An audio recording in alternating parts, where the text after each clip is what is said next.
រូងសัตว์ទាំងឡាយអើយដែលកើតមកហើយមិនទៀងទាត់ររូព្រាងកាយមិនណែកំណត់តាមដោយសន្និមត់សង្ខារាទួងទាំងវេទនីក៏មិនទៀងហើយដឹងអ្វីតែលៀងរាល់វេលាតាមដោយអារម្មណ៍មកប៉ះពី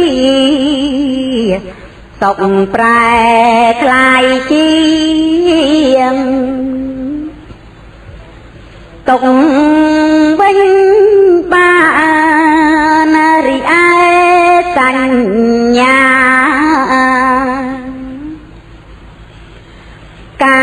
រចំណាំសម្គាល់មិនចាំផ្លាត់ទីឋានតែលៀងមិនលាស់ក្នុងណាសន្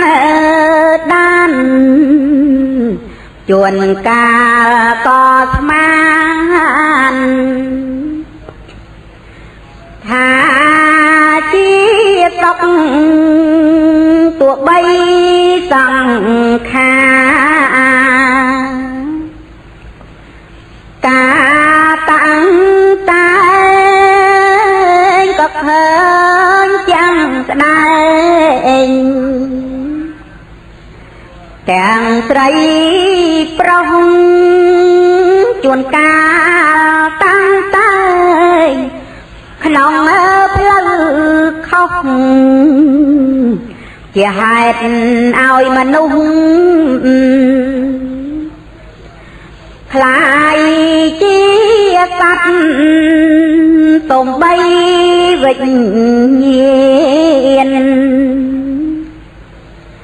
សាច់ក្តីដឹងហើយមិនដែលនៅនឹងតែវិ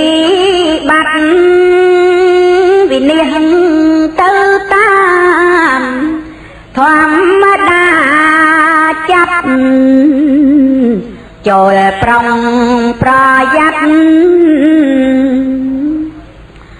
ក្នុងសង្ខា